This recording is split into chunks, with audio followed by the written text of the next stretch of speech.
The personal effects of an economic crisis can bring out the best and the worst in people. In my case, both appeared. But to sum it up, whether it was good or bad, I still can't say.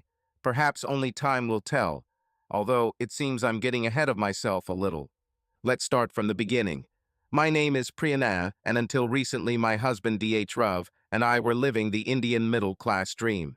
We both held mid-level positions at the same small but powerful financial services company. In fact, we met as colleagues, became friends, fell in love, and got married. We decided to put off having children until I was promoted to a management position. Therefore, two decent incomes without children turned into a fairly comfortable lifestyle. We both grew up in families with financial difficulties, so having a good income, we did not deny ourselves luxury. A rented 2 BHK apartment by the sea in Juhu, equipped with all the amenities from a flat-screen TV to a washing machine and even a dryer. Expensive foreign sedan. Frequent trips abroad to Europe and East Asia. And of course, the services of a driver, housekeeper, and cook. The problem was that we began to live more like the middle class in the US than in India, and this meant that we accumulated a lot of debt. Our salaries were good, but not big enough to pay for all these pleasures out of our own pockets. Almost everything was purchased on credit, and most of our income went toward monthly payments, credit card bills, and rent. We sometimes thought about saving money for a rainy day, but with DH Rav, we always said that we would start saving when we got promoted and the salaries got really big. After all, the world's stock markets were thriving, our bonuses were growing every year, the company's shares were multiplying in value, and our company was considered one of the rising stars of the financial sector. We thought that while we were young, we should enjoy life and leave our savings for later. This later, as it turned out, became a real test for us. At the end of 2008, a crisis broke out. Almost overnight, our company went bankrupt. Our shares turned into pieces of paper that were not worth a penny. DH Rav and I were left without work. Even after such a shock, we continued to entertain ourselves with illusions for several months. Of course, we will find work somewhere else. It may not be possible to work in the same office again, eat lunch together, and ride to work in the same car. But considering that we worked for such a cool company, finding a new job will be easy. We sent out resumes to all the major banks and financial institutions and continued to cover our expenses with credit cards. 3 months later, our cards were completely maxed out and neither of us still had a job. We were sometimes called for interviews, but due to the narrow specialization of our past positions, there were very few suitable vacancies. Moreover, neither DH Rav nor I wanted to spoil our resume by getting a job in a second-tier company, so we kept hoping for the best and praying. The next month, we really had our backs against the wall. There was enough money left in our joint account for exactly 2 months of rent. We couldn't pay off any of our loans, not on the car, not on the flat-screen TV, not on the expensive 3-door refrigerator. Paying off huge credit card bills was also impossible. And of course, we no longer have money left to pay the driver, housekeeper, and cook. It was then that we were forced to take a realistic look at our situation. It was then that we truly understood the meaning of the proverb, "Without fish there is cancer." However, we still had a little hope. One of Drav's former bosses, who also lost his job, joined a medium-sized private bank that was largely unaffected by the crisis. He had a vacancy on the team and called DH Rav to see if he was interested in the position. Under normal circumstances, DH Rav would have laughed at the idea of working for Lavaji. The salary there was half as much as he received in the previous place, and the company itself was located in Powai, so the journey from Juhu would be unbearably long. But as I said, if there is no fish, there is cancer. DH Rav agreed. After a week, our lives downgraded. With a heavy heart, we returned the car, TV, and all the other luxury items we bought on credit. We have informed our employees that their services are no longer required. At this stage, if we had no debt, we could live quite well. But due to huge credit card bills, we had to completely rearrange our lifestyle around DH Rav's salary. and this meant doing the most painful thing, moving from our beloved apartment in a prestigious building by the sea in Juhu to an old one-room apartment in Kanjarmarg. Although Dhruv asked his boss to find me a job in the company, he said that it was impossible.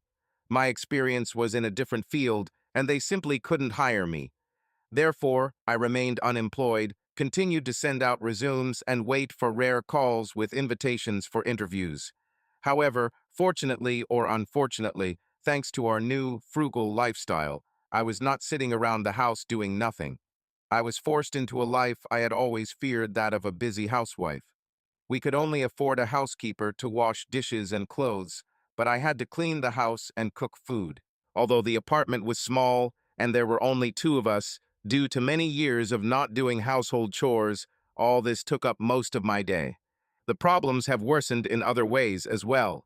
When we first encountered financial difficulties, we began to quarrel over any issue.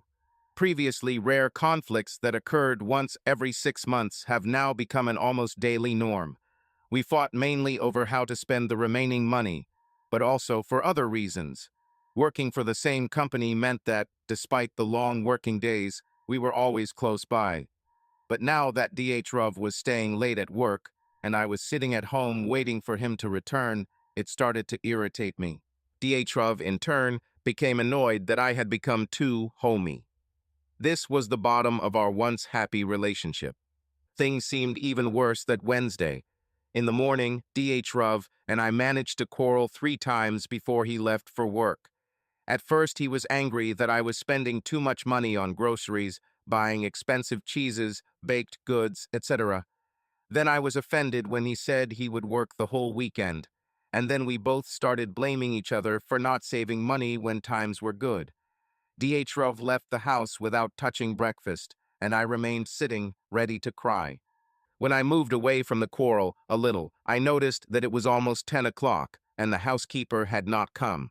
She usually came to us at 8, so she was already 2 hours late. I prayed she wouldn't take the day off. I didn't really want to do my laundry and dishes myself. Another hour passed, but even then she did not appear. This bothered me. I decided to find out what happened.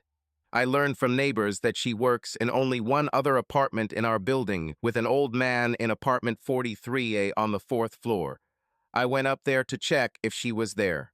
Door 43 looked completely different from the others in our building. Firstly, it was spotlessly clean, unlike the dusty old doors of other apartments, including ours. Second, instead of a doorbell, she wore an ornate brass door knocker. And finally, instead of the cheap plastic signs that hung on the other doors, there was a large brass plaque engraved with the words, Lieutenant Colonel H.D. Myra, retired. I took the hammer and hit it twice. Immediately, a loud voice rang out. "Come in." Surprised, I opened the door a little. I said, "Come in." The voice boomed again, and I opened the door and went inside. There I saw 2 old men sitting in chairs opposite each other. They looked down. After taking a couple more steps, I saw that they were carefully looking at the chessboard standing on the coffee table between them. The men didn't even pay attention to me when I came closer. "Sorry, I live in," I began, but one of the men, bald with a thick mustache and a pipe in his teeth, raised his palm as if telling me to stop, and I fell silent mid-sentence. He continued to hold his hand up, and I stood silently, shifting from foot to foot for a few seconds, and then began to look at the chessboard. This was clearly not a cheap plastic set from a store, but an expensive designer chess set. The board was made of wood, probably mahogany, with intricately carved designs around the edges. The large figures looked as if they were made of ivory. An antique chess clock stood next to the board. Under the clock were 2 fresh 100 rupees notes. I admired the sophistication of the board and pieces for a few seconds, and then began to analyze the game itself. A man with a mustache and a pipe, almost certainly Colonel Myra, was playing with black and seemed to have managed to destroy most of the white pieces controlled by his opponent, another older man with a thick white beard and neatly combed hair. "Just a second," the colonel said, took the rook, placed it on the last line, pressed the clock, and only then looked at me. "Yes, young lady, how can I help?" Instead of answering his question, I looked at the chessboard and instinctively inhaled sharply. The colonel and his friend heard this and also looked at the board in bewilderment. At this time, my brain processed his question and I answered. I live in apartment 32B and my housekeeper Ratna did not come today. I wanted to know if she came to see you. Ratna, Ratna. The colonel said thoughtfully, looking at the board. Yes, that stupid woman. Hasn't arrived yet. She always disappears like this. I see, thank you, I replied, already turning to leave, but my eyes were still glued to the board. The colonel noticed this and asked, Why did you react like that when I moved my rook? I looked at him and then at his opponent, who was also looking at me in confusion. Well, the colonel insisted. I don't know if I should talk. You are clearly playing for money, and I don't want to interfere, I replied. No, no, please speak, said the colonel. Okay, since you insist, I went to the board, took the white knight, which was idle in the corner, surrounded by pawns, and ate one of them. You didn't defend against this move. If white plays like this, your queen is finished. What? Exclaimed the colonel. No, I can still. Oh, if so, yes, I see your point. Thank you, his opponent said joyfully, pressed his watch, and added, Your move, sir. Lucky you, Major. The colonel grumbled and made a move with his bishop to try to eliminate the threat to the knight. But the queen was doomed, and the major immediately captured her. The loss of the queen also opened the way for the colonel to attack the king, and the mayor did not need my help to take advantage of this. They quickly made their moves, and I watched as after a few minutes the colonel had no choice but to drop his king in a sign of surrender. I'll take this one, thank you very much, said the major, taking the money from under his watch, and then, handing one of the banknotes to me, added, This is rightfully yours. Surprised by this gesture, I replied. No, no, it's okay. It was your party. Nonsense. You deserve it, said the major, and put 100 in my hand. I looked at the bill in my hand, realizing that, for the first time in months, I had actually made money. So are you good at chess? Have you ever taken part in competitions? Did you study professionally? Asked the colonel, arranging the pieces for the new party. No, not really. I was just playing with my dad for fun. I never studied professionally, I lied. I don't know why I lied. Maybe because of false modesty. But in a past life, I actually played chess professionally. It all started when I played with my father for fun when I was in middle school. But soon I understood them so well that my father decided to send me to a chess coach. And at junior tournaments, I was really not bad. After graduating from school, I even had the choice to make a career in chess and get the WIM standard. But, as I already said, our family was not swimming in money, and I chose the safe path study and further work. However, in our living room closet and on the walls, I still had my chess trophies and a photograph of Viswanathan Anand himself handing me one of them. Seriously? With that look at the board, are you sure you're not some undercover Judith Polgar? The colonel laughed, considering his joke witty. The major supported him with a moderately loud laugh. I smiled. No, to be honest, I haven't played chess for many years. In fact, I don't even remember the last time I saw a chessboard, I replied. It was true. After entering university, I lost touch with my chess friends. Among my student friends, no one was particularly interested in chess. If by chance I found someone who wanted to play, this person, as a rule, did not have sufficient skill. I beat them easily, and after that they stopped playing with me, complaining that I was too strong. The same thing happened with D.H. Ruv. He was pretty good at chess, but not a rival for me. At the beginning of our relationship, he played with me, I suspect, only to please me and win me over. But as soon as our relationship became serious, that is, after we slept, he refused to play, saying that I was too strong an opponent. So I didn't touch the chessboard for almost 5 years. Is that so? Then let's play a game. Unless, of course, you're busy, the colonel suggested. Well, if Ratna doesn't come, I'll have to do all the work myself. I began, hesitantly drawing out the phrase. Come on, stop it. The colonel objected enthusiastically, taking the pipe out of his mouth and taking up the bag of tobacco. Just one game. We play with a time limit of 15 minutes. How about this? Stay for the game, the major added politely with a smile. Okay, okay, I agreed. The major stood up and moved to the sofa next to the table, and I took the chair. The colonel finished filling his pipe and began to wind his watch. It was an old analog chess clock with numbers flipping over. They looked older than me, to be honest. Your choice, madam. White or black? Asked the colonel. White ones will do, I replied. In fact, I always played better with black, but I didn't want to give the impression of being arrogant. And my God, where are my manners? He exclaimed, holding out his hand to me. Let me introduce myself. Colonel Harchan Dale Myra, retired from the Maratha Light Infantry. And this is Major Shakil Raslin, who previously served under my command, also retired. I shook his hand, he squeezed it tightly, but softly. Priyana Soni Mahajan, I introduced myself, shaking hands with the major, who rose from the sofa to greet me. Soni Mahajan, double surname. Of these modern strong women I look. Don't give up your maiden name. And they teach the army men chess. The colonel noted, paused and laughed again with his booming laugh. The major and I joined. Yes, I was really very attached to my maiden name. Even the sign at our door said, Dhrav Mahajan, Priyana Soni Mahajan. So, Mrs. Soni Mahajan, is that what we should call you? He continued. Just Priyana, I replied. So, Priyana, how about we make the game more interesting? He suggested. What do you mean? Well, you just received that 100 from the mayor. Put it on the line. You win, you get my 100. I win, I take yours, he offered. What do you think, Major? I turned to him. It's your money after all. Well, Priyana, I always thought that a game without bets was boring, the Major smiled.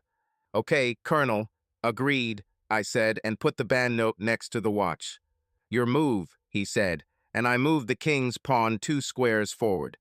Over the years, playing with amateurs, I have developed my own method for assessing their skill level. I call it the 4-move checkmate test. 4-move checkmate is the most hackneyed technique for beginners. They advance the king's pawn, then put the bishop, then the queen, and try to checkmate with the queen. More advanced amateurs easily block this move. Experts can neutralize it by playing in such a way as to lure the opponent into a trap and ultimately block his queen. The colonel began with this maneuver. I, amused by his naivety, played along with him and soon drove his queen into a corner. Damn it, exclaimed the colonel. You took my queen again. With a smile, I removed the large elephant queen from the board, and then she launched an attack. Nothing too complicated, she just moved her pieces deeper into his positions. The major chuckled quietly at the puzzled expression on the colonel's face, which irritated him even more. What's so funny, Major? He asked hotly. Sir, nothing, sir, replied the major, stifling a laugh. He lost his chance to win after the 8th move. But he fought on steadfastly while I took his bishops, knights, and 1 rook in addition to the queen. In fact, I could have finished the game a long time ago. But it was nice to play chess again after so many years. And touching the graceful ivory figures gave me pleasure. That's why I deliberately delayed the game. In addition, I made moves almost instantly, and he racked his brains over every decision he made. In the end, I spent only 2 minutes on my moves, and he spent 13. Priyana, said the major. Yes, Major. Please end his suffering. This already looks like torturing ants with a magnifying glass. I laughed at this comparison, but the colonel, who clearly did not share our amusement, frowned. He glared at the major and then went back to contemplating his next move.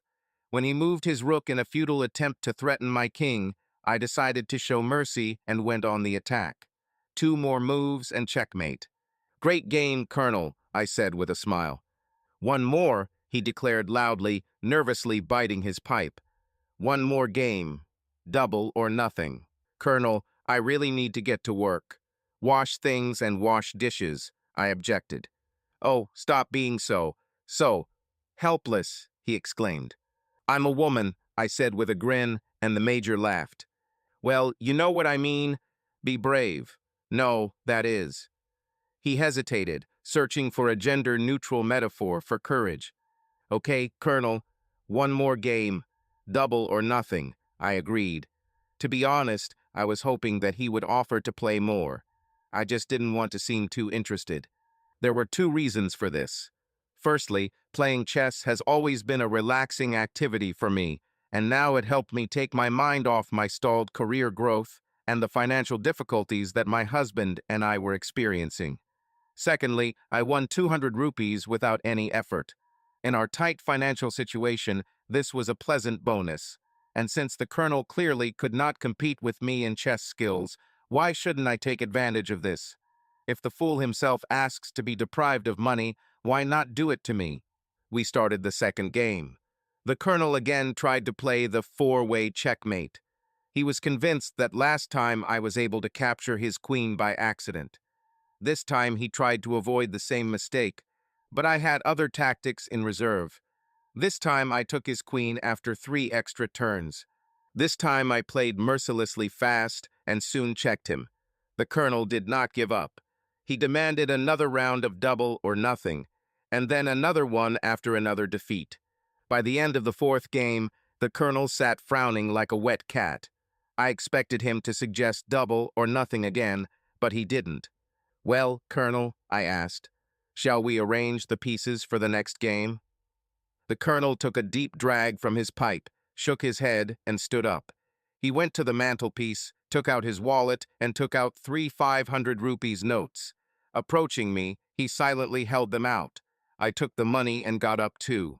The major and I were clearly amused by the whole situation, but the colonel looked like an offended child who was not used to losing. I suspected that the fact that he was beaten by a woman, and even much younger than him, hurt his male ego. Can I offer you something to drink, Priyana? Tea, coffee, juice? He asked, clearly forcing himself to be polite. Thank you, Colonel, but I really have to go, I replied and stood up. The major, adhering to the standards of army gallantry, also stood up to see me off. The colonel smiled reservedly and shook my hand, saying goodbye. I almost jumped down the stairs with joy. 4 games of chess made me feel much more energetic than I had felt in months. I had a big smile on my face as I walked back home. I put 1,600 rupees in my wallet and began to think about what to spend it on. I decided to buy something nice for DH Rav, and in addition, apologize for your irritable behavior throughout the day. But first I needed to wash my things. I was surprised how tedious it is to wash by hand. In our apartment in Juhu, we had both a housekeeper and a washing machine and dryer. This meant that all she had to do was press a couple of buttons. And here I was forced to wash myself, squatting in the bathroom and using coarse soap. Then I had to hang things out on the balcony to dry. By the end, I was so exhausted that I had to lie down. I fell on the sofa, and within a few minutes I was already asleep. I was awakened by a persistent ringing of the doorbell. I looked at my watch, it was almost 6. I slept all day. I jumped up from the sofa and hurried to the door. A dissatisfied DH Rav stood on the threshold. What the hell, Priyana? He said angrily. I've been ringing the doorbell for 10 minutes. He walked past me, throwing his bag on the sofa. You complain that I'm late at work, and when I arrive on time, you don't open the door, he continued, taking off his shoes. Sorry, DH Rav. I must have fallen asleep, I apologized. DH Rav took off his shoes and socks, threw them in the corner, and went to the kitchen. I followed him to tell him how I had won money playing chess. DH Rav, listen, today. Have you prepared anything? He interrupted, looking around the kitchen table. No, but listen. And those dishes in the sink, they stink, he continued. Yes, the maid didn't come today, but listen. Well, the maid didn't come. And what? You don't have anything to do all day anyway. Why couldn't you do everything yourself? DH Rav said, raising his voice. Before that, I tried to ignore his comments and behavior because the memories of yesterday's chess game still warmed my soul. But his last remark pissed me off. Why couldn't I do it? Why me? I screamed, holding back tears. Fuck you, DH I'm not your housekeeper, I'm your wife. Why are you being so disrespectful to me? Oh, don't get me started on respect here, DH shouted and ran out of the kitchen. I followed him. Why should I do all this? And you? You're acting like a spoiled mama's boy. You throw your bag on the sofa, throwing your shoes and socks in the corners. Why can't you put everything back in its place like an adult? Don't bring my mother into this, he shouted. Why the hell am I even mentioning your mother? I shouted back.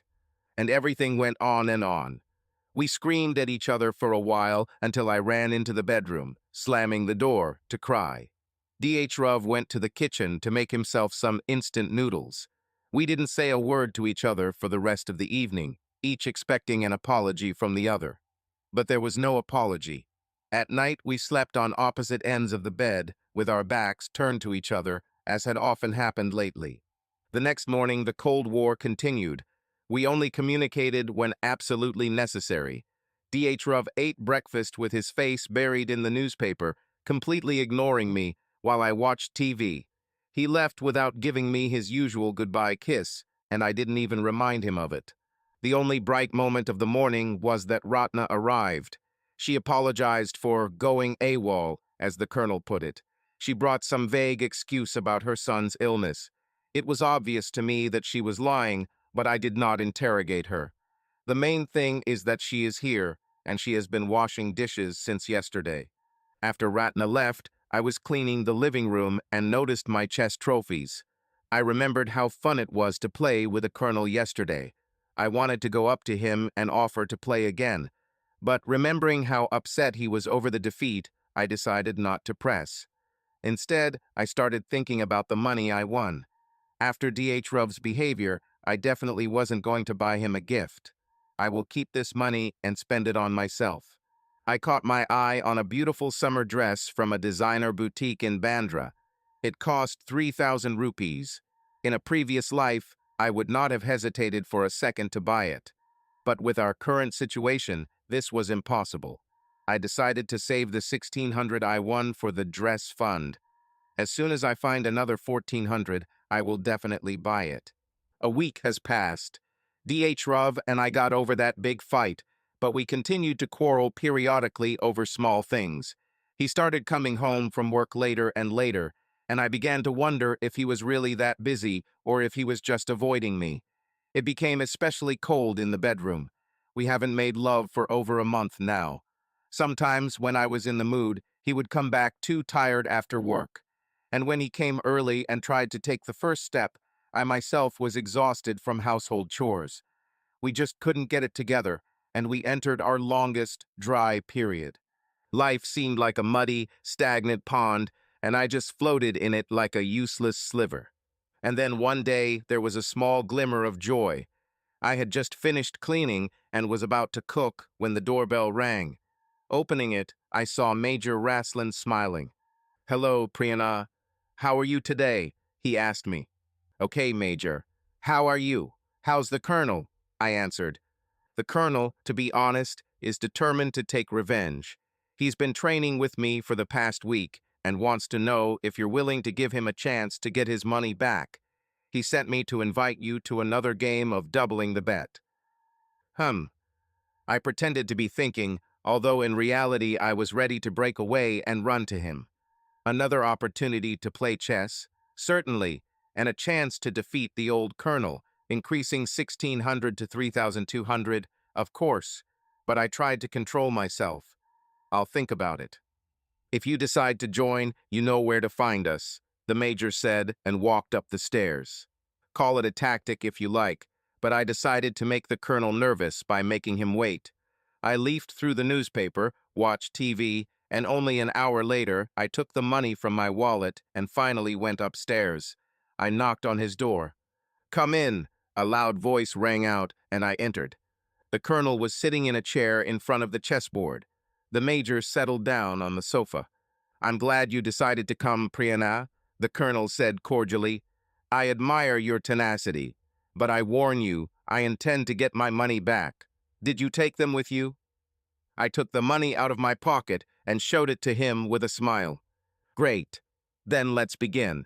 But before that, I would like to ask, do you mind if we increase the time limit to 30 minutes? Of course, no problem, Colonel, I answered, thinking to myself, take 300 minutes, old man, I'll still beat you.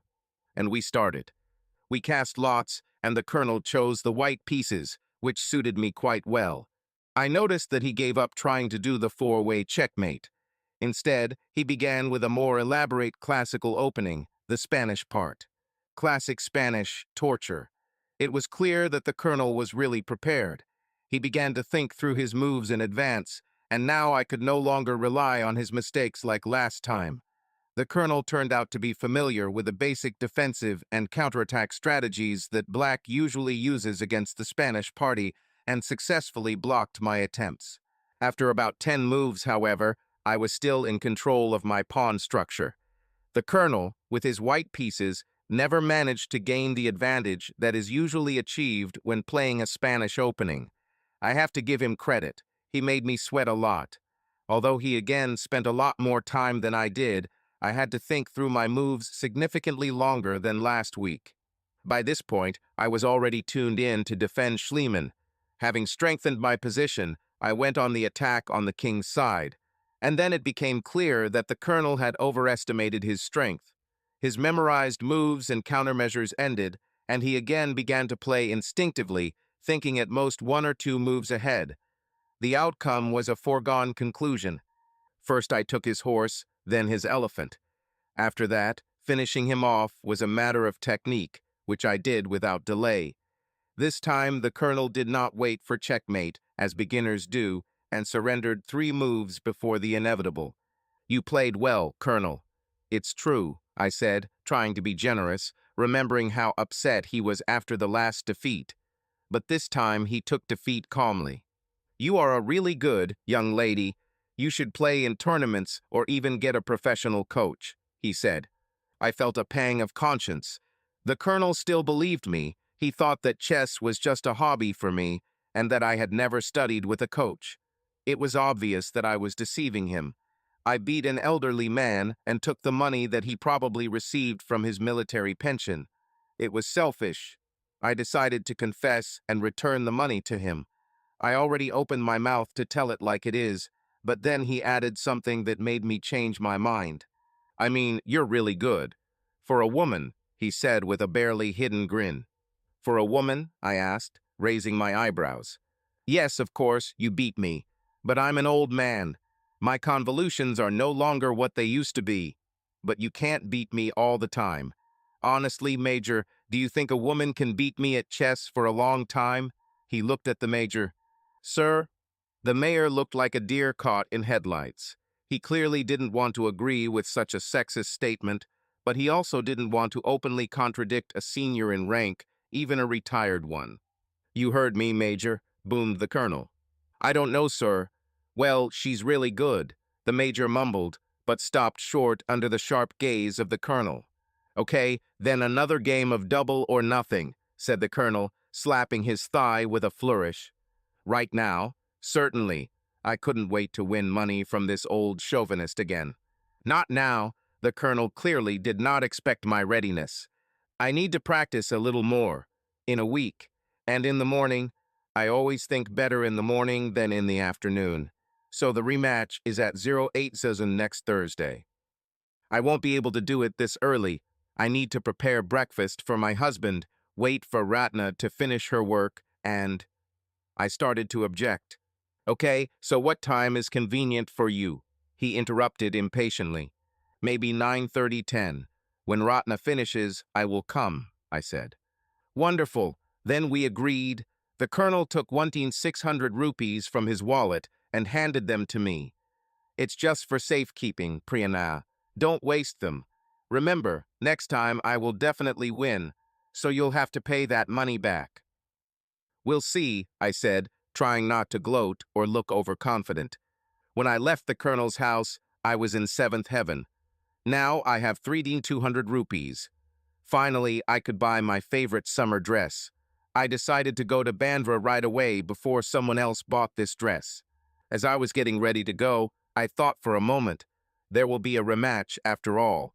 What if I lose? Maybe we should wait until next week? But then the small, horned and tailed version of me on my shoulder reminded me that the dress could be sold. This means that you cannot postpone the purchase for a minute. 2 hours later, I returned home, already in a new dress, admiring myself in the mirror. It really showed off my figure perfectly, and I thought it was poetic justice. The dress was bought with money won in chess. Here's why. Growing up, I was always the ugly duckling. Always tall for her age, but very late in maturation. My height made me awkward, and everyone teased me that I looked like a boy. What made everything worse was that my mother forced me to cut my hair short to save on trips to the salon. I also got glasses early, and given my clumsiness, my parents bought me thick plastic frames so that I wouldn't accidentally break them. By the age of 15, while other girls at school were blossoming, I was 175 centimeters tall, with short hair, thick glasses, and an almost flat chest.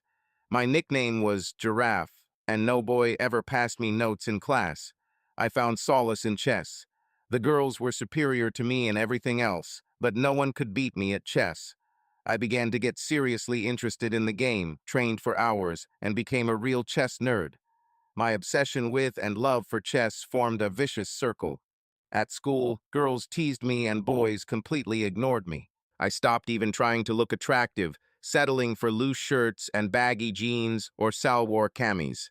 My transformation began in college. I started to mature late, but by the age of 18 I had already matured well. Few people at school noticed it, but under my loose shirts and camises, I now hid 38C breasts and a well-built body. Before college, I insisted that my parents buy me contact lenses. I refused to cut my hair short and saved money for stylish but inexpensive clothes from the Linking Road Market. And of course, in college, I started to attract attention. I'm not a supermodel, but I look attractive enough to make people look at me twice, and sometimes 3 times. My new dress emphasized my breasts, my jeans or dresses emphasized my curves, and my height, which had previously been a disadvantage, became an advantage. At a student council meeting, I was invited to participate in a fashion show. The boys started courting me. The ugly duckling has disappeared. It's funny, but so is chess. For myself, I considered the chess period to be my ugly phase, and the post-chess period to be a beautiful one. Now I could combine both worlds. After I posed in front of the mirror for a couple of hours, I changed into my usual jeans and started preparing dinner. Today I was on top of the world. A difficult but well-deserved victory in chess, buying an expensive dress, what more could a girl want? Even D.H. Ruv's grumbling couldn't dampen my mood. The week passed slowly, but, oddly enough, things began to improve little by little between D.H. Ruv and me. We hardly quarreled, and he even began to put his things back in their place. Although he still stayed late at work, at least he stopped being gloomy when he returned home. The truce could be due to the fact that I was in a much better mood. Every day I would briefly put on my new dress when I was alone at home and start making plans for the next 200 rupees. Shoes, I said to myself. Definitely the shoes. Something strange happened on Monday. I was sitting in the living room reading the newspaper when Ratna finished her work. She walked to the door, put on her slippers, and suddenly froze. I noticed her and saw that she was clearly nervous. She was fiddling with the hem of her sari and looking at the floor. "What happened, Ratna?" I asked in Hindi. "Memsab." She began and fell silent. "Yes, what is it?" I asked. "Memsab, I don't even know how to say." She looked very unsure. "What's happened? Do you need an advance or something else?" I suggested, not understanding what could be bothering her. "No, the thing is, Colonel Saab." "Colonel Saab?" I asked, frowning. "Mem Saab, just stay away from him," she said and reached for the door, preparing to leave. "What?" I exclaimed in surprise. "Wait." I rushed to the door. "What do you mean, stay away from him?" "Memsab, you are very good. So I'm telling you, don't mess with him," she said. More precisely, her words were, "Usk laughed men mat PDO." Laughter can mean many things: troubles, problems, a situation, but very often it means a romance. I thought she was hinting that I was having an affair with the colonel. What? How dare you? I don't have any loaf with the colonel. Who told you that? I was indignant. Memsob, you misunderstood. That's not what I meant. She began to justify herself. Yes, I understood perfectly. Well, yes, I sometimes go to him to play chess. But my God, he is old enough to be my father. What nonsense about this laughter? I asked angrily. Sorry, Memsob, forget I said that, she replied, opened the door, and almost ran out. Ratna's words irritated me. I racked my brain. Do people in such houses have no other activities at all than to spread gossip and spread rumors? Perhaps someone saw me visiting the colonel and decided that we were having an affair, and Ratna heard it. Little people with little thoughts, I seethed with anger.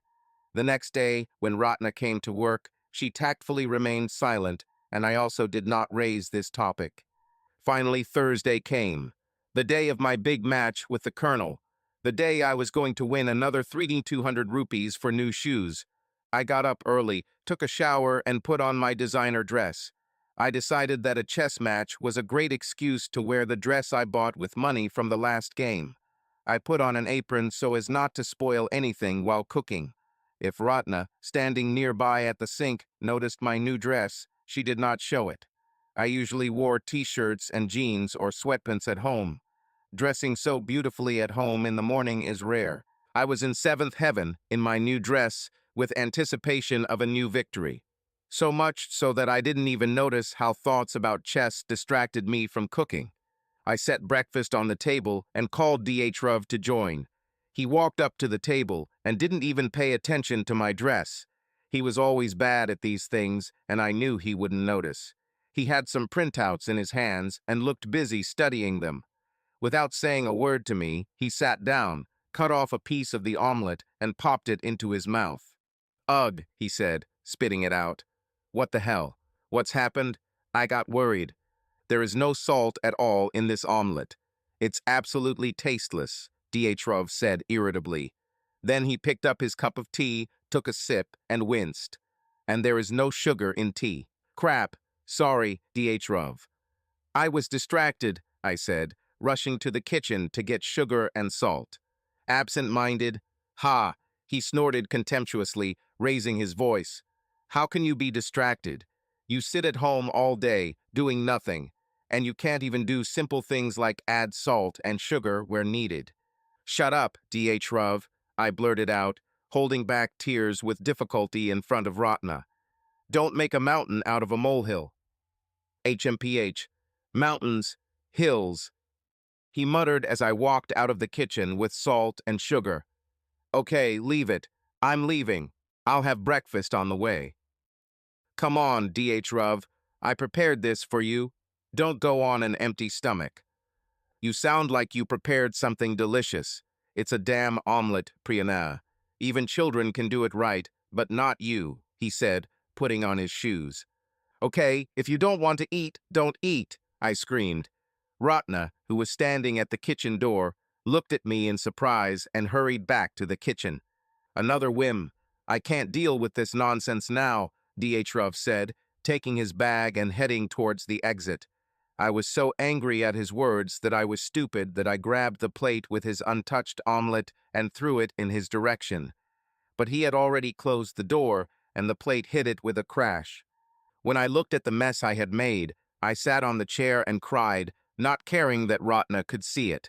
After some time, Ratna carefully left the kitchen, walked to the door, and, although cleaning was not part of her duties, began to collect pieces of omelet and toast from the floor and put them on a plate.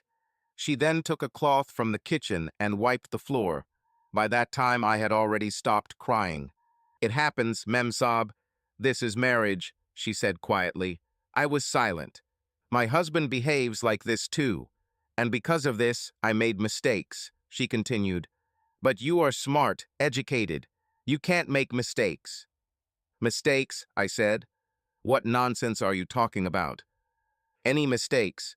Just because our husbands behave badly sometimes, we should not act wrongly, she said. Ratna, I said, pressing my fingers on my temples. I have no time for this nonsense at all. Looks like you have some clothes waiting there, no. Yes. Okay, she answered and went into the bathroom to do laundry. I felt disgusted. I thought about telling the colonel to reschedule our chess game. But then I changed my mind. A game of chess and some winnings is just what I need to get all this DHRUV bullshit out of my head. I needed to relax, and chess always helped.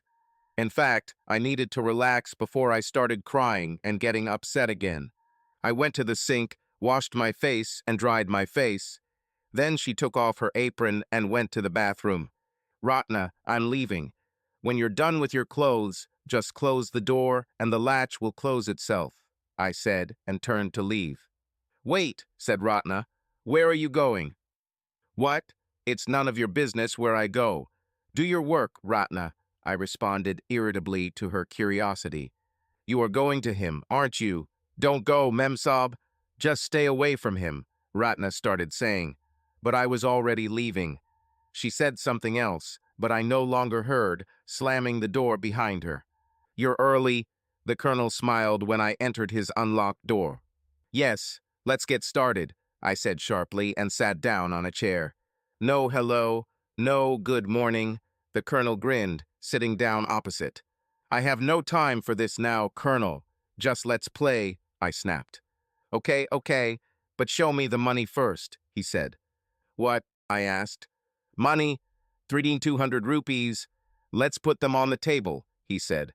I don't have them with me right now, I replied. Why? What will I get if I win? He asked. Trust me, you won't win, I said arrogantly. Yes, but what if I win? You won't win, I said. Yes, but what if I still win? Why don't you go home and get them? He said. I said nothing. What's happened? I don't have any. I spent everything. This dress, I pointed to the dress. I bought this dress. For 3,200 rupees? Yes, this is an insanely expensive dress. The major, who had been silent until then, inserted. So what? What does it matter to you? I snapped. Okay, you don't have this money, but there is probably at least something at home. Bring it, said the colonel. There's not much there, I replied. Fine, let there be as much as there is, but we won't start until you put money on the table. I looked at him angrily for a couple of seconds, then left the apartment without saying anything. I returned home to the bedroom and opened the closet. This is where we kept money for everyday expenses. I think I can at least double this amount, I thought. I counted them 2135 rupees. I took the money and returned to the colonel's apartment. Here, I put the money on the table. 2135 rupees. Money for everyday expenses. Are you happy? I will only be happy when I win, Priyana. But now I'm satisfied and ready to play. We have started. I won the toss and chose black. The colonel began. He moved the pawns in front of the king and queen, then brought the knights to the central ranks. King's Indian gambit, I immediately thought. Not a bad choice. I answered with the Karo-Kana option according to Karpov. We took each other's pawns, then our knights, and then I decided it was time to take out the bishops. But the colonel's queen move forced me to change tactics, and I went into a longer defense than I had originally planned. I realized that he had prepared well this week. I set several traps to provoke the colonel to go on the offensive and thereby weaken his queen. But he remained true to his defensive tactics and did not take my bait. After more than 20 moves, the board found itself in a rather difficult situation. We were both focused on defense. The major, meanwhile, dragged a chair from the dining room and sat down next to him, carefully watching the game. Our watches were almost on par. Finally, I decided to take a risk and try a risky tactic. This move was dangerous against an experienced player. The idea was to lure his rook from the king's side and the pawns in front of it by offering him my queen as a sacrifice. If he accepted the bait, then yes, I would lose the queen, but his king would remain vulnerable to an attack from my rook and bishop, an attack that is almost impossible to avoid. I used this technique in my competition days and was successful more often than not. However, the risk was that I had to quickly bring the matter to the checkmate. If his king managed to find a way to escape, I was left without a queen, in a vulnerable position, and, in essence, lost. While I was thinking about this, the colonel remarked, "This is the longest time I've seen you think before making a move," and grinned. Yeah, I wanted to answer something witty, but nothing came to mind, so I returned to the board, and I made my move. She moved her rook, bishop, and pawn into an attacking position and put her queen in a vulnerable position. This was not an obvious sacrifice. To take my queen, the colonel would have to spend several moves and see this opportunity. He saw. And yes, he took the bait. 3 moves later, he took my queen. "Wow, sir, you took her queen," the major exclaimed in amazement. But the colonel still had a serious expression on his face. For the first time during the game, I felt the fear of defeat. He was not happy about capturing the queen, which meant that he understood perfectly well what would happen next. I needed to act quickly and mercilessly. I moved my bishop and looked forward. The colonel brought the second bishop into play, and then I realized, shit, I foolishly thought that it was a dark squared bishop, although it was clearly light squared. It was a stupid mistake that could have been fatal. One of my rook moves turned out to be impossible. I tried to corner his king a couple of times, but was stunned when he took my bishop. Now I was left without a queen and a bishop, with no effective way to threaten his king. The colonel immediately began exchanging pieces, and I watched with a growing sense of doom as the board was gradually cleared. I felt like defeat was close when he forced me to trade rooks, which I was desperately trying to avoid. Now I only had 1 rook and a few pawns left, while he still had a queen and a bishop. I looked at his face. He had a wide smile on his face. He knew he would win, and he decided to brag. "I told you so, Major. A woman can't always beat me. Now I understand her tactics, and she will never, I repeat, never defeat me again," he said. "It looks like you're right, sir," the mayor supported him. I had to stay focused and try to catch him making a mistake. But his complacency drove me crazy. I looked at him angrily and said, "Never. I can never beat you. What nonsense. You were just lucky this time." "Your move, young lady," he replied. "And stop calling me young lady. Who even says that now?" "Your time is running out," he said. "You know what? Okay. You win," I said, flipping my king over. "But only because I made a stupid mistake, mixing up the square where your elephant was." "That, of course, helped," the colonel answered nonchalantly, picking up the money from the table. "But I would still defeat you." "Nothing like that. Let's play again," I said. "For what?" he asked. "For what? On double or nothing," I answered. "Young lady, I'm sorry, Priyana, you don't seem to quite understand how double or nothing works. In this case, I have already won. This was your double or nothing. That is, you already owe me back the money you took from me. And this is already minus 1,000 rupees, the colonel explained. So what? If I win the next round, I'll give them back, I said. Yes, but what will I get if I win again? He asked in a tone that brooked no argument. And he was right. I didn't have any more money. Damn, I gave him all the money I had for expenses for the month. What will I tell D.H. Ruv? "I may owe you one," I said, almost begging. "Sorry, I don't play on credit," the colonel replied. "Come on, colonel," I said. "You must give me a chance to return this money. You need them for everyday expenses such as groceries and bills. My husband will kill me if he finds out that I lost everything." The colonel looked at me for a few seconds, then picked up his pipe and took a drag. "Let's be clear. You have only 2,000 rupees to spend and nothing beyond that. Your family income is so limited. And yet, when you had 3,200 rupees, you spent it all on one dress. Doesn't that seem a little irresponsible to you, Major?" "Very irresponsible, sir," the major nodded. "Obviously, this dress is very dear to you." "Is this true?" asked the colonel. "Well, I like it," I answered defensively. The colonel chewed his pipe and looked at the ceiling for a couple of minutes, and then said, "Here are your options, Priyana. Option A, you get up, leave, come home empty-handed, and explain to your husband why you lost all the money. And option B, we play. I'll put your money on expenses and, just out of the kindness of my heart, another 1,000 rupees from my pocket, and you put something of equal value your dress. Okay, it's a deal. I immediately agreed. It sounded like a good deal. I liked the dress, but I was willing to risk it to get my money back. Wait, I think you don't quite understand what I mean, said the colonel. If you win, I will immediately give you the money. If I win, you give me the dress. Right now. I looked at him in bewilderment.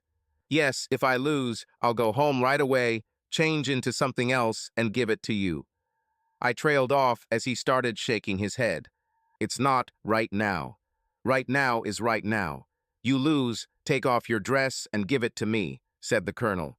I thought I understood what he was getting at, but I couldn't believe it. He means that you will take off your dress right in front of us, the major explained. I stared at them both. You're crazy, I said. Do you want me to remain half naked in front of you? Are you out of your mind? You're old. I'm old enough, the colonel interrupted me, to understand that I'll never see a beautiful woman of your age in this form again. So, can you blame me for at least trying? I shook my head in disbelief and continued to look at the board. Do you need time to think? Understand. The mayor and I will go out onto the balcony for 5 minutes and come back. After that, let me know what you decide. If you are not here when we return, I will understand everything. The colonel and major got up and went to the balcony. I was left, torn by doubts. Part of me wanted to get away from there. Yes, I lost money. I could just confess my mistake to Ruv, and maybe he would understand. On the other hand, he's been getting irritated lately over little things like forgetting salt in an omelet. And this would be too big a mistake, which he would remember at every quarrel in order to shut me up. But still risk what the colonel asks. Of course, I was sure that I could beat him. I just needed to play carefully and avoid the stupid mistakes I made in the last round. If I win, I will return the money and Ruv will not know anything. But what if I lose? Although I couldn't lose. 5 minutes passed, and I was still in doubt when the major and the colonel returned. So, what is your decision, Priyana? Asked the colonel. I looked at his confident face, and I remembered his arrogant statements. He was too confident in himself and would be easy to defeat. And if I win, it's all over. I'll take the money and go home. I finally made a decision. Okay, I'll do it, I said. You will do what? What you said. Say the terms of the bet so we can all hear, he insisted. If I win, I will get my money back plus 1,000 rupees. If you win, I will take off my dress in front of you and give it to you, I replied. In front of me and the major. He's also an old man, said the colonel. Okay, I said. Well, then let's play, said the colonel, taking his place. You choose. I chose white ones. This way I could set the tone and go straight to the attack. And I decided to start with Evan's aggressive gambit. The same one that made Kasparov famous, especially when he beat Anand in 25 moves. When I played competitive chess, my opponents found it difficult to counter my Evan's gambit. And after a few moves in our game, it also became difficult for the colonel. But he still held on. Realizing the humiliation that awaited me if I lost, I played carefully. The colonel, probably thirsting for victory, played quickly and riskily. Several times his fast moves almost led him into my traps, but he came out with minimal losses, a pawn and a knight. Something is better than nothing, I thought, and moved on to massive exchanges. First the queens left, then one knight each, and then 2 pawns. The problem was that I didn't have a clear plan for the endgame when I started the exchanges. I just focused on taking advantage of the pawn and knight advantage I had. So after the board cleared, I had to formulate my attacks from scratch. And be careful. It took time. Do you know you only have 4 minutes left? Asked the major. And I almost broke my neck, turning sharply to look at my watch. This is true. The colonel always played slower than me, and our games always ended before the time ran out, so I never looked at my watch. But now I saw that I only had 4 minutes left, and time was ticking down, and the colonel had 9 whole minutes left. The last thing I wanted was to lose time. I was about to bring the king's rook into play when at the last moment I realized that in 3 moves there was a threat from a pawn. Stupid mistake averted. But I had to play fast. I made a defensive empty move to gain time. The colonel, realizing that I was stalling for time, responded with a quick, empty move. I decided to think in parallel, develop an error-free attack strategy while making quick, safe moves to gain time. But the colonel adjusted to my pace. As I frantically searched for a smart attack, I realized with panic that the time had been reduced to 2 minutes. I had to give up the search for the perfect endgame and go for the most likely success. I pushed 2 pawns and a rook forward to pin his king while threatening to turn the pawn into a queen. After my 3 moves, the colonel began to think. He still had about 7 minutes left, so he had that luxury. He thought for almost 2 minutes before he made a move that completely confused me. He moved the rook behind his king, effectively limiting his movement. I tried to understand the meaning of his move, and then the major said, "1 minute left." There was clearly excitement in his voice. Here it is. I had no choice but to take the risk. I moved forward. The colonel responded with an unconnected move that opened the way for my pawn to be promoted to a queen in 3 moves. He decided to give me a queen, and this puzzled me. When I promoted my pawn to a queen and placed my rook in an attacking position, I understood what he was getting at. With his next move, he forced me to exchange rooks. Given the time that was ticking, I agreed to the exchange, hoping to finish him off with my queen and the remaining pawn. 20 seconds, Priana, said the major. After that, the only sounds that could be heard were the colonel and I pressing the watch buttons. I had to move fast enough to win. I was in a position where I could only win. If not for time, he would have given up long ago. I saw winning moves in front of me, but time was a problem. I stopped looking at the clock and played feverishly. He answered quickly, "I'm almost there." A little more, and he would have been defeated. But here, "Time's up," said the major, and then, completely uncharacteristically, shouted, "Hooray!" The colonel leaned back in his chair with a smug smile on his face, and all I could do was stare at the clock, which, of course, was 0 on my part. The 2 old men exchanged energetic high fives as if they were youngsters, and I just sat there, anticipating the inevitable. "Can I have my winnings, please, young lady?" said the colonel, and, to emphasize his dominant position, added, "Come on." When I remember that moment, I realize that I had options. I could refuse to fulfill the terms of the bet. I could have just gotten up and left their house. What could they do? Nothing.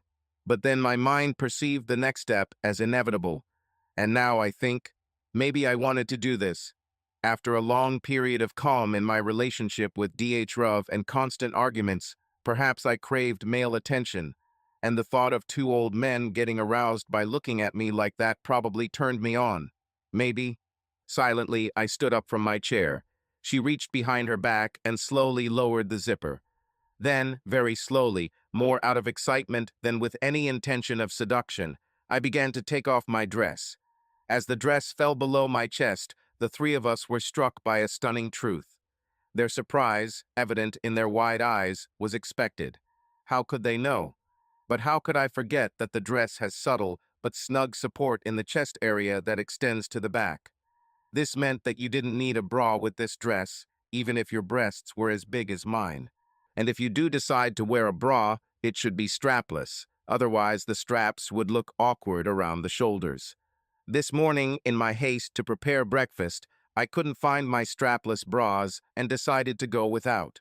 And of course, I didn't expect to have to take off my dress in front of 2 men. "Wow!" The major broke the silence when my breasts fully appeared before them.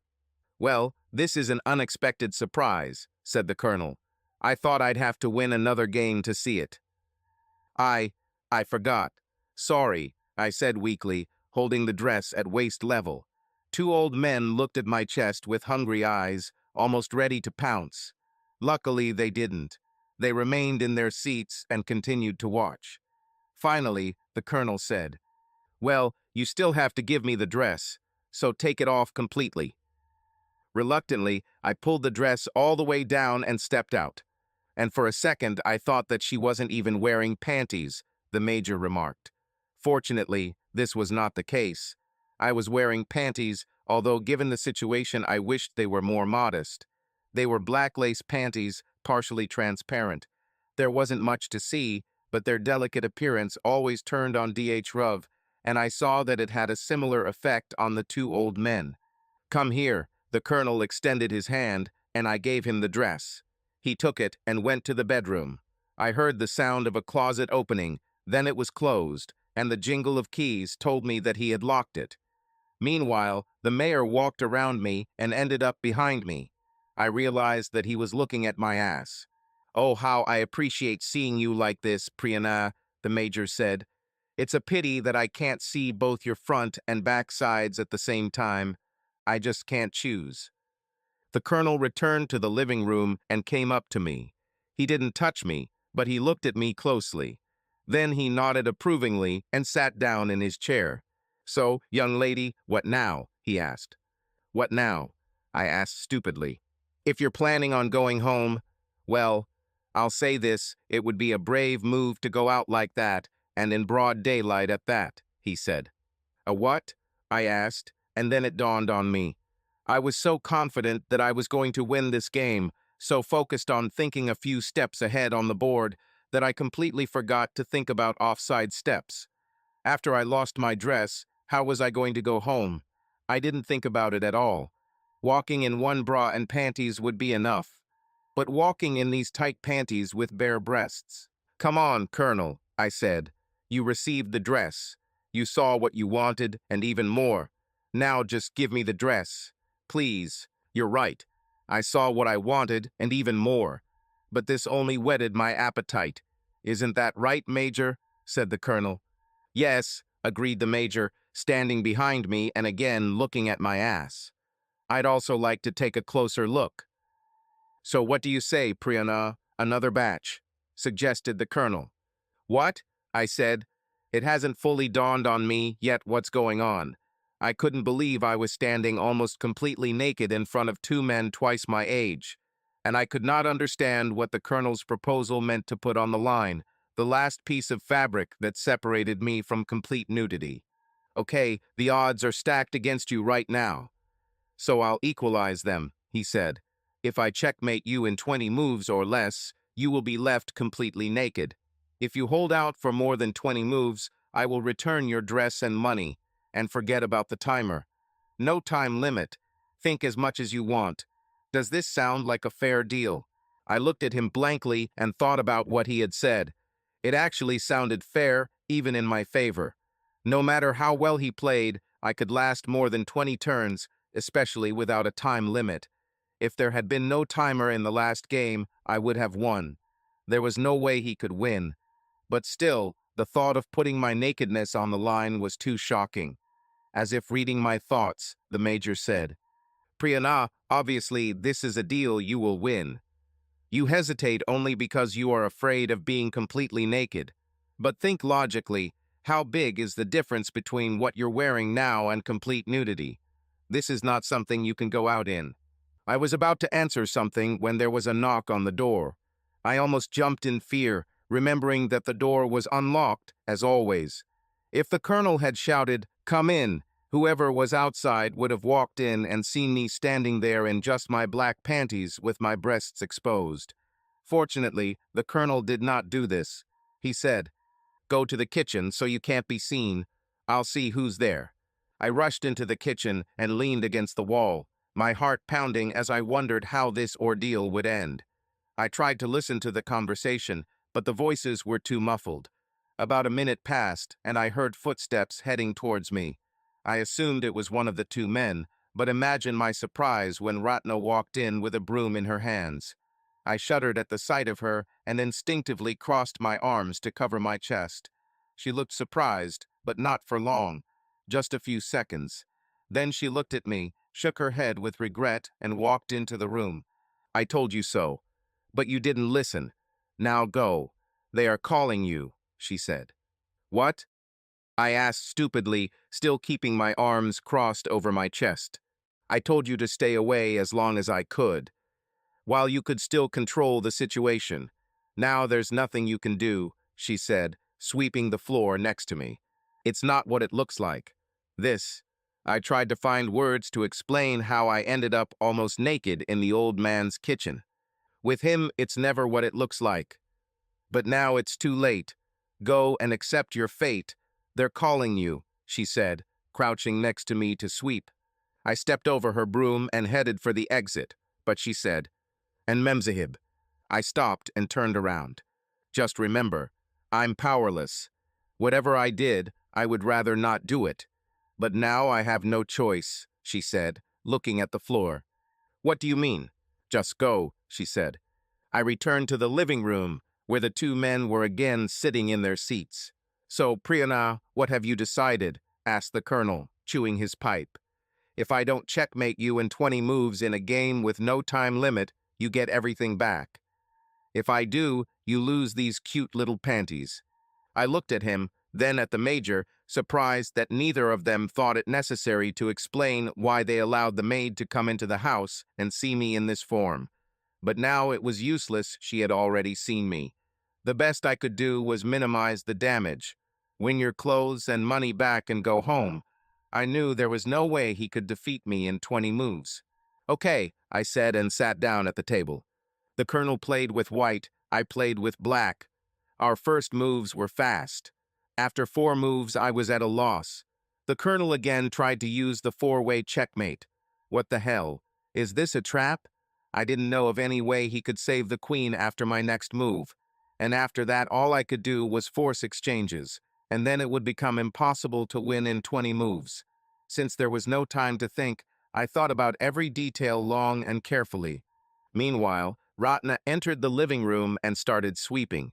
She didn't look at anyone, she just calmly went about her business, as if there wasn't a nearly naked young woman standing in the room playing chess with an older man. Her appearance made me think about the strange words she said in the kitchen about her helplessness. I started to think about it, but reminded myself to focus on the game. Finally, I made a move, attacking his queen. By the 9th move, the game was reminiscent of one of our previous games when he tried to use the same strategy. On the 9th move, I took his queen and removed him from the board in triumph. "Oh no, I lost my queen," the colonel said sadly. "Don't say you didn't expect this," I said suspiciously. But the colonel ignored me and added, "I'm so sad. My queen is dead." "You look sad, sir," the major said in a prepared tone. "Doesn't anyone want to do something to cheer me up?" said the colonel, switching to Hindi. I watched, puzzled, as Ratna dropped her broom, sighed, and walked towards the colonel. My bewilderment turned to shock when Ratna started taking off her sari. All three, me, the colonel, and the major, looked at her silently. She carefully placed the folded sari on the sofa next to the major and then unbuttoned her blouse, revealing her small but firm breasts without a bra. I looked at it with my mouth open, unable to believe my eyes. She then knelt next to the colonel and began to unbutton his trousers. The colonel continued to look at the chessboard with a slight sadness on his face, and Ratna stood nearby, doing something. I looked away, trying not to pay attention to what was happening. "What the hell, Colonel?" I said indignantly. "Oh, right, my move," he replied, as if he hadn't heard me. He took the pawn and made a move, moving it 1 square forward. "Why is she? Why are you? What the—" I tried to formulate my indignant question, still avoiding looking at what was happening. "Your move, Priyana," the colonel said calmly. "Don't pay attention to Ratna. She's just helping me." "Yes, this is a common thing for her," the major added, barely holding back a chuckle. I thought about my actions. Everything that happened in front of me was wrong on every level, but I realized that he was doing this only to distract me from the game. I had his queen, and there was no way I could lose in 20 moves. Maybe I should have just kept playing, waited 20 turns, got my dress and money back, and left this terrible place. I turned my gaze back to the chessboard and focused on my next move, trying my best to ignore the slurping and choking sounds that Ratna was making. Both of my knights were in a position where they could do a lot of damage. I moved one of them forward, threatening his elephant. "Tell me when you make the film. My eyes are closed," said the colonel in a voice that sounded so normal, as if Ratna was doing nothing but mopping the floor next to him. I finally turned my gaze to him. His head was thrown back, his eyes were closed, and a peaceful smile shone on his face. Then, despite my efforts to avoid it, I involuntarily looked down in the direction of the colonel. Ratna's head bobbed up and down, and I noticed that the colonel was already fully aroused. His dick was quite impressive, about 7 inches long. What struck me most, however, was its thickness. It was significantly thicker than my husband's. "Have you made your move?" asked the colonel while I looked at him. Yes, I have," I said and turned away. My eyes met the major's. He looked at me with a wry smile on his face. "Okay, hang in there, Ratna," he said, pushing her head away. He then stood up, pulled down his pants and underwear, and stepped out of them. He then unbuttoned his shirt and took it off. And sitting down naked, he reached for another pawn on the chessboard and moved it forward, completely oblivious to my threat to my bishop. "Your move."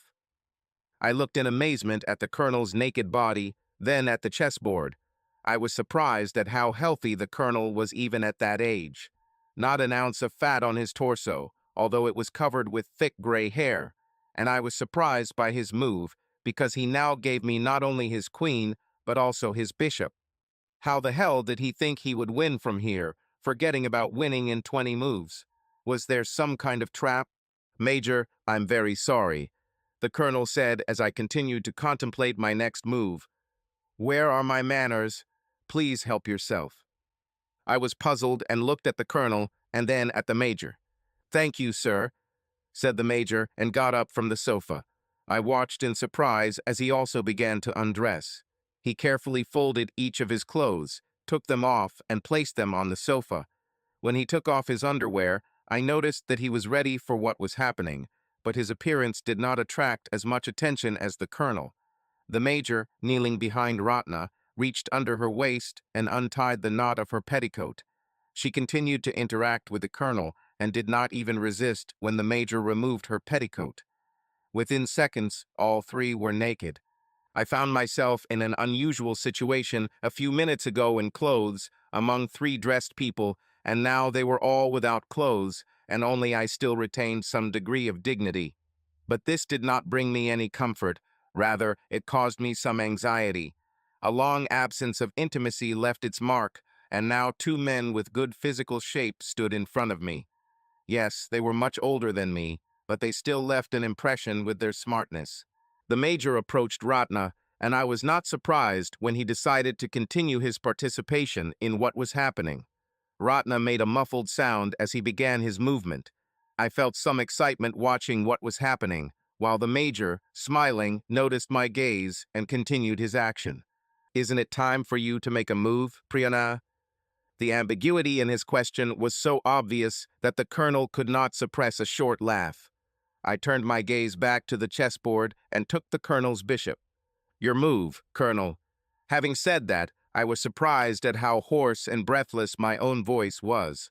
Without realizing it, I was breathing heavily and my mouth was dry. But if my voice betrayed anything to the colonel, he did not point it out. His eyes were still closed.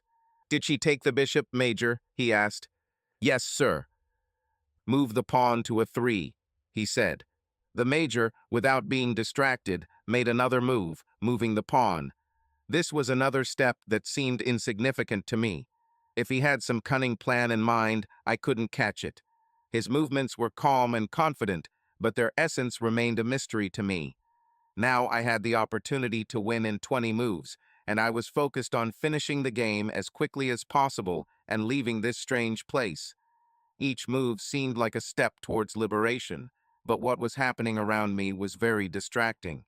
The major and Ratna were visibly excited and their actions became more and more intense. This created a certain awkwardness and distracted my attention, sometimes causing me to lose my thoughts. I tried to concentrate on chess, but at the same time I could not completely ignore what was happening around me. Visually, it was a very tense situation, which added even more anxiety to my attempts to concentrate on the game. My attention kept switching between the board and the people nearby, and I couldn't help but feel uneasy and slightly nervous. I felt a slight warmth covering me and realized that my condition was slightly reflected in my appearance. Looking around, I realized that the major was not taking his eyes off me. His gaze was focused, and I felt that there was something more in it than just watching the game. I quickly raised my hand to cover my chest as I felt that my emotions were becoming too obvious and it was noticeable. This made me focus even more on the game, gathering all my will into a fist. I tried not to let my inner feelings come out and disturb me. I made the next move, trying to move the piece forward and finish the game faster. Every move I made became another attempt for me to regain control of the situation and focus only on chess. It was important for me to finish this game quickly, and I knew that the sooner I could finish the game, the faster I would get rid of the awkwardness and be able to get out of here. This became my only goal, to complete the game in order to regain peace of mind and a sense of control over myself. I repeated to myself that it was important not to let the situation get the better of me, and I concentrated on each next move, turning it into a small victory over my confusion and doubts. "Your move, sir," said the major. The colonel opened his eyes and looked at me with a piercing gaze that I couldn't look away from, even though I wanted to. He then patted Ratna on the shoulder twice. The colonel made a move on the chessboard, but I didn't look at the board. Ratna, with a confidence that betrayed her experience, stood up to the colonel. She positioned herself carefully, balancing herself on either side of him, and lowered herself, allowing their bodies to connect effortlessly. Then she began to move rhythmically, and the colonel wrapped his arms around her back, pulling her closer. I wanted to look away, but I couldn't. My eyes were glued to their movement. The colonel was still looking at me. Then he smiled and said, "Your move, Priyana," and then added, "You might want to just save everyone some time by overthrowing your king." This second sentence made me jerk my neck and look at the chessboard. Was he saying he was so close to winning that I should resign? How did this happen? What magic move did he make? Looking at the board, I saw that his move was very gentle. He moved another pawn forward. There was not even a remote threat to my king. On the contrary, the pawn move revealed his king, and I had to simply move the queen and checkmate him. There seemed to be no way for him to escape the checkmate. I made sure there was nothing on the board that I had missed, and looked back at the colonel in confusion. "Don't look so confused," said the colonel. "You know you should just overthrow your king." "But why?" I began to say when the major's voice said, "Yeah, just overthrow your king." I didn't even notice when the major came so close to me. Now he stood only half a foot away from me, still naked, his figure so close that I could not help but notice his presence. From such a close distance, he looked even more impressive. His muscular body seemed to radiate strength. I smelled it, a mixture of musk and something else that was hard to describe. His gaze remained focused on me, and I noticed that there was something wild and untamed in his eyes. The major took another step closer, his body only an inch from mine. Then he said, "Surrender, Priyana, just give up." I looked from his body to his face, to his eyes. There was a fiery, almost animal shine in them, and his desire seemed to be breaking through. Then he put his hand on my shoulder and squeezed it gently, his touch making me feel a jolt of electricity rush through my body, and my legs seemed to open a little wider on their own accord. All the resistance I had felt up to this point began to weaken. Somewhere in the distance, I heard the colonel and Ratna getting caught up in their moment. The major's touch and proximity made me feel goosebumps, and the smell of his body seemed to enhance this effect. All I had to do to get my dress and money back and leave this place with my dignity restored was to move the queen and checkmate the colonel. No other chess player in the world, even with a gun to his head, would have made a different move, and there was no gun to my head. No, not a gun, but something much more dangerous. I turned away from the major and turned to face the chessboard. As I reached my hand towards the board, the colonel stopped having sex with Ratna and held her in place, his eyes following my hand. Ratna also turned her head and looked at the board. I raised the queen, and at the same time the mayor squeezed my shoulder with his hand. In response to his compression, my body visibly shuddered, as if frozen. My hand shook as I prepared to place my queen next to his king and checkmate the colonel, and my hand stopped. Then I watched, as if watching the movement of some other woman, as I returned the queen to her original place. I put my index finger on the king. I looked at the major's face, then below. Then I sighed loudly and pushed the king forward. It seemed as if the king fell onto the board in slow motion, gradually. With every microsecond that passed, I realized that I had given up something more than just playing chess. From this moment on, nothing in my life will ever be the same. Nothing. If the king's fall seemed to happen in slow motion, then what happened after my king stopped rolling and lay there, resigned and humiliated, seemed to happen in fast-forward mode. The major pushed my chair back with a strong push and moved forward between me and the chessboard. He leaned towards me and gently ran his fingers along my waist, causing goosebumps to run through my skin. I didn't notice how I stood up to let him continue, and I didn't even realize at what moment I was completely vulnerable in front of him. Everything happened so quickly and intensely that it seemed as if time was speeding up. The major put his strong hands on my waist and, pulling me forward, sat me down so that I was on the edge of the seat, and his gaze pierced me with its determined expression. He knelt down in front of me, and I felt the tension between us growing, becoming almost unbearable. His touch was confident, and his movement captured my entire attention. I was surprised how vividly this moment awakened in me. While this was going on, I heard a loud, high-pitched moan that didn't sound like me at all. It took a few moments to realize that this sound was coming from my mouth. With every second, the intensity of passions inside me increased, and I could not take my eyes off his face, on which there was an expression of complete concentration. I continued to feel this growing pleasure, unable to contain my emotions. He leaned over and kissed me, gently but passionately. The contrast between his tender lips and his decisive actions made me feel the complexity of what was happening. Our lips met and time slowed down. The kiss lasted forever, or at least it seemed that way. It was a feeling of double pleasure, tenderness, and passion, which seemed to merge into a single whole, making me forget about everything around. When the major finally broke our kiss and threw his head back, I saw the colonel and Ratna standing next to the chair. The colonel's face showed a lively and pleased expression, while Ratna's face showed a mixture of sadness and excitement. She was clearly conflicted about how she felt about Memsahib having sex with her like that in front of her. Our eyes met, and we looked at each other for a few moments. This intense mutual gaze seemed to tell each other a lot. I bowed my head slightly, and my lips formed a sad smile. This gesture was a tacit admission that Ratna was right. She did everything she could to warn me about the situation I was in, but in the end, everything happened exactly the way it happened. Now I was in a vulnerable position, feeling completely exposed, as if exposed to the world. But Ratna understood me, and in her gaze I saw more regret for what happened than I felt myself. She seemed to accept everything that was happening, seeing it as inevitable.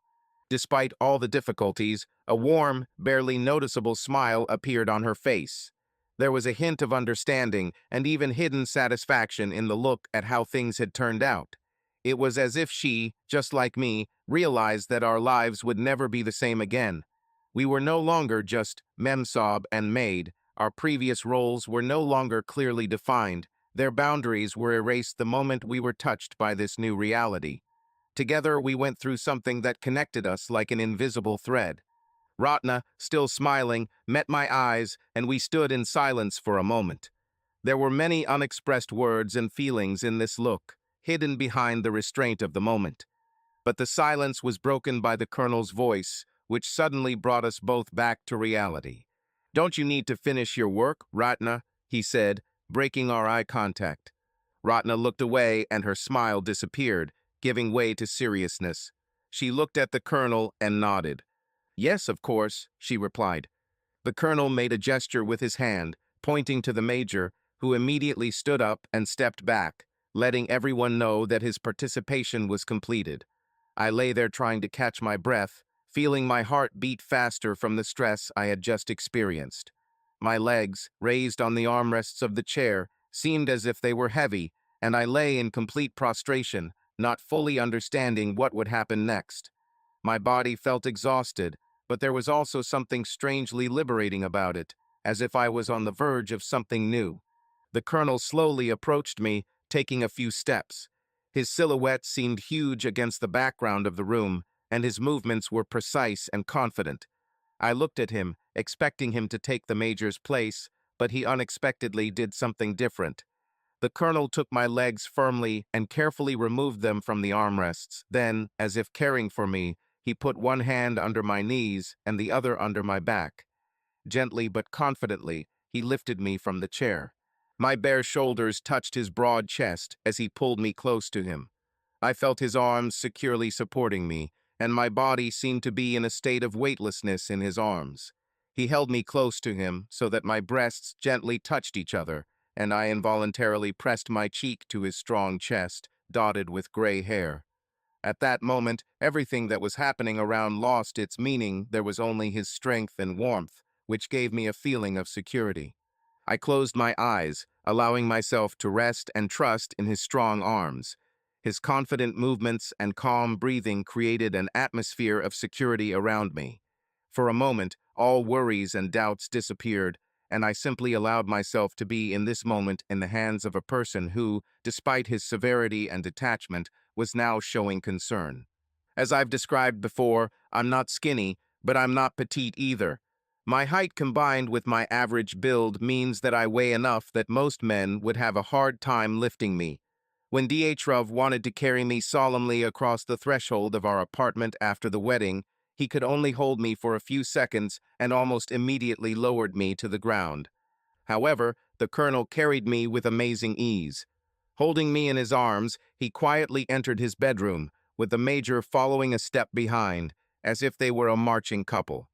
The colonel carefully laid me down on a large bed with white sheets, and I lay there, playing with my fingers in my hair and looking at him. The colonel knelt on the bed and began to massage my shoulders, trying to relieve the tension. His movements were a little rough, but there was a sense of confidence and experience in it. I lay quietly, allowing him to continue, and felt myself relax under his hands. He asked me to turn over, and I followed his instructions and knelt down. I knew he wanted me to stay in this position, and I complied. The colonel gently touched my back, sometimes stroking it and sometimes pressing a little harder. His movements were methodical, and he spent a lot of time making sure I was comfortable. I felt like he was taking his time, as if he wanted to make sure I was completely relaxed. I lay there waiting for him to finish his actions, realizing that this moment required patience. The colonel ran his thumb along my back, and I felt his confident presence despite all my tension. Finally, I asked him to continue and not make me wait any longer. The colonel agreed with a smile and helped me up, doing it with respect and without undue pressure. His confident movements made me understand that he was in control of the situation and cared about my comfort.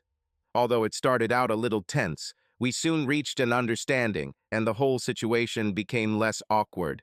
The colonel was attentive and tried not to cause me discomfort, which I liked.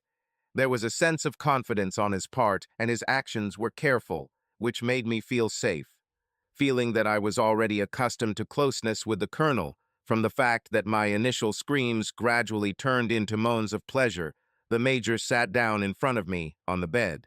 He looked at me, and in his gaze there was a desire to continue. The major did not say unnecessary words, and I understood what needed to be done.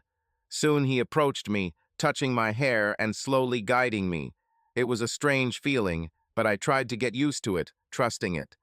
We were in a state where it seemed as if the world around us had ceased to exist. Thoughts flashed through my head that perhaps such moments had happened to them before, when they knew what to do, how to please me, and how to make the process comfortable for all of us. During this entire time, my head was filled with contrasting emotions, and I felt both insecure and growing excited. This state gradually turned into something that could be called a complete loss of control over the situation, but at the same time complete trust and freedom. It seemed that everything that was happening was leading to a certain peak of pleasure, which promised to be unforgettable. I was shaking all over, and my breathing was labored, as if I had just run a marathon. Ratna, my maid, suddenly entered the room, alarmed by my sounds. I met her eyes, feeling them blur in my gaze. Until that moment, no pleasure in my life had made me experience such strong emotions that it was difficult for me to contain them. The Major and Ratna looked at me in surprise without saying a word. I lay there, feeling tired, and could not stop the tears that flowed down my cheeks. Perhaps the reason for these tears was the realization that I had cheated on my husband, and the realization of this came to me late. I was overcome with guilt that was sharp and painful. I lay in the fetal position, trying to comprehend what had happened, breathing heavily and trying to calm down. My soul was still shaking from the intense emotions I had experienced, and I was stunned by everything that had happened. And the events of the day flashed through my head. I still couldn't believe that in the space of a couple of hours I had gone from confidently pursuing a profitable game of chess to having two men I barely knew having sex with me at the same time. And my crying became louder. However, my two lovers did not wait for my guilt to subside. They also had no interest in comforting me. They watched me curiously for a while and then let me lie there, writhing and crying, while they dragged Ratna onto the bed. After I finally stopped crying and wiped away the last of my tears, I realized what I must have looked like a few minutes ago. Ratna was on all fours, inches away from me, and two men were nearby, clearly enjoying the moment. I slowly sat up and stared at them, trying to decide what to do next. One of the men noticed my movement and approached me. He hugged me and kissed me, tenderly and passionately. His kiss calmed me, erasing all thoughts of doubt. After a few seconds, I realized that I was ready to continue. I lay on my back, looking at Ratna, who was opposite me. We met our eyes, and at that moment, I suddenly felt how much our status had changed. A few hours ago, I was her employer, a person higher on the social ladder, and now we were equals in this strange and unusual moment. Gradually, unexpected details began to be added to what was happening, which confused me a little, but also awakened something new and unknown. Instead of disgust, I felt a strange excitement from the moment, from this spontaneous intimacy. The man, noticing my reaction, pushed Ratna and I to get even closer. We started kissing, and it was a kiss full of passion and strange togetherness. We were both immersed in the moment as the men continued their work. It was a feeling of closeness that was difficult to describe and which opened up new dimensions of our feelings.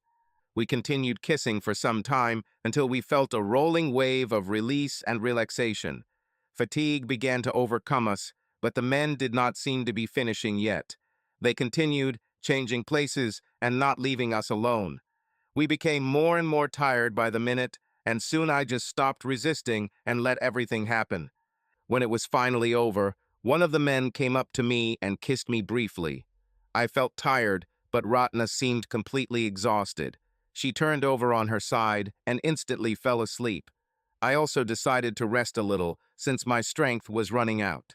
"Get some rest," he said and left the bedroom. The colonel also stood up and left the room. It's amazing how the two old men barely broke a sweat. I decided to rest for a while and then leave. But I had no idea when I too, like Ratna, fell asleep. I woke up about an hour later, according to the wall clock, and Ratna's grumbling woke me up. I didn't think anything else could shock me today, but the sight before me really confused me, or it would have if I had been wearing socks. I've only seen something like this in movies, but I never thought that people could actually do this in real life. Not that everything that happened before was ordinary. However, I was surprised to see Ratna between two people, with an expression on her face that showed a mixture of pain and pleasure. I sat down and stared at this unexpected scene in front of me. Ratna noticed my gaze and smiled. The two men were engrossed in what was happening and did not pay attention to me. I watched this for several minutes, after which I felt the need to go to the bathroom. When I returned, it seemed that everything had already come to an end. Ratna was sitting on her knees in the corner of the bed, and two men were sitting nearby on the edge of the bed. I walked out, thinking about what to say, but couldn't find the words. At that moment, the colonel pulled me towards him and laid me on the bed. He helped me get comfortable, and I realized that he wanted me to take part too. At first I had my doubts, but then, looking at Ratna and her satisfied expression, I decided that maybe it was worth trying something new. It was a different kind of intimacy than I had experienced before. After a while, I realized that I was ready to accept this new experience, and I allowed myself to relax and immerse myself in what was happening. He cautiously approached me from behind, expecting that I might resist. But he was pleasantly surprised that this did not happen. He then gently applied some lube to my back and began to move forward. It was as if he wanted to make sure everything was going smoothly. The first movements were a little painful, but I didn't ask him to stop. He added more lube, trying to make everything more comfortable.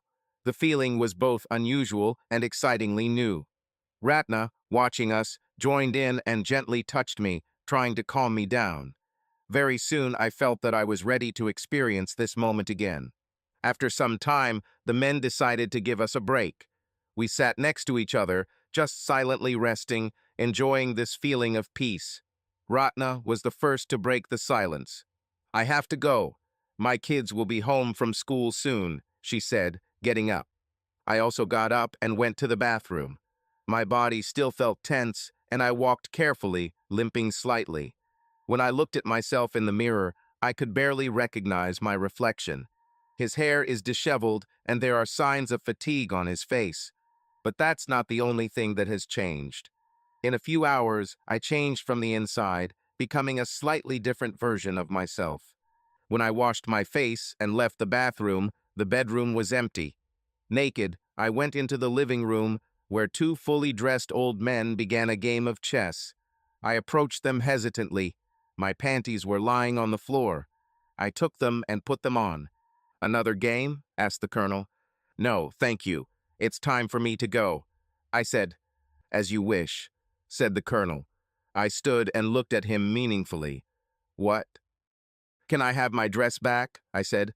"Well, you know, you overthrew your king, so technically I beat you in less than 20 moves." The colonel said decisively. I looked at him incredulously, my face red with anger. I was about to open my mouth and shout something unintelligible when the colonel said, "Just kidding, young lady." I was seething with anger when he entered the bedroom, opened the closet, took out a dress, and handed it to me. In the living room, he also handed me money, and without any comment or discussion about all the sex we had, I left the apartment and went home. The next morning, when I opened the door for Ratna, we both avoided looking at each other's eyes. She hurried to the kitchen to do her business, and I returned to the bedroom. Closing my eyes, I tried to fall asleep again, but I couldn't. The events of the previous day continued to replay in my head. 15 minutes later, there was a knock on the bedroom door. I opened it, and Ratna stood in front of me. "Where is the Saab?" she asked worriedly. "His clothes are not there to wash." "He left," I answered. "Where?" she asked. "I don't know. Maybe to my friends," I said, staring at the floor and struggling to hold back tears. Realization flashed across Ratna's face. "Did you tell him?" she asked incredulously. I nodded. "For what?" "I just had to do it," I answered, fighting back tears. But instead of me, Ratna burst into tears. She sank to the floor and continued to cry, repeating, "It's all my fault. It's all my fault." "No, Ratna," I tried to console her. "It's not your fault. You even tried to warn me." She cried quietly for a few more minutes and then said, "It's my fault. It all started because of me." And then, with both anger and amazement, I listened to the story that Ratna told me. The pieces she didn't know fell into place later when I confronted the colonel, and he also confessed. The colonel, often together with the major, slept with at least half the women in the house. It wasn't difficult. Most of them were between 40 and 50 years old, overweight, unattractive, in loveless marriages with husbands who were either too busy or impotent. A little attention and the occasional gift was usually enough to get them into bed while their husbands were at work. Ratna was also seduced in this way with attention and gifts. Then I moved into the building. I was not only much younger than other housewives, but also attractive and educated. The colonel, noticing me, immediately laid his eyes on me. Also, there were rumors around the house that D.H. Rav and I often fought, and the neighbors heard us shouting at each other. The problems in my marriage were well known, but both men understood that ordinary tricks would not work on me. They discussed various plans to attract me, but none of them seemed realistic. Then they decided not to even try and settle for older women. But one day, after both men had taken turns sleeping with Ratna, they sat down to play chess, which they did from time to time. The colonel played really well and even organized chess tournaments. This time, as Ratna was leaving, she mentioned that she had seen trophies with chessboards or pieces in my house. This interested the colonel. He already knew my maiden name from the sign on the door. He Googled it and found mentions of me in newspapers and websites from the late 90s. But I noticed that over the last decade, there has been no information about my achievements in chess. This meant that, most likely, I quit chess. Then he decided to use chess to attract me. The first day I went to his house to inquire about Ratna, she skipped work on his instructions. The colonel told her not to tell me anything. Ratna considered this idea far-fetched, but agreed. Since he was her only other employer, he knew that I would approach him sooner or later. Both men were waiting for my arrival. Moreover, they specially laid out the chess so that I could not resist and suggested the move to the major. That day, the colonel played like an amateur on purpose, partly to create in me a false sense of superiority, partly to study my style. Ratna mentioned that Dhrov and I are arguing about money, so he offered money as another lure, knowing that it mattered to me. The colonel also acted irritated over the loss to justify a week's break. During this break, he took up homework, more serious than I expected. All chess tournaments keep archives of past games. Over the course of a week, both men visited chess clubs and organizations that held tournaments and obtained copies of almost all of my games. They studied them to determine my favorite openings and defenses and to find patterns that could be used against me. The second game was for data collection. The colonel made several different moves to understand how my playing style had changed over 10 years and whether I was keeping up with the new variations. It became clear that although I was still very good at chess, I was not keeping up with the latest trends.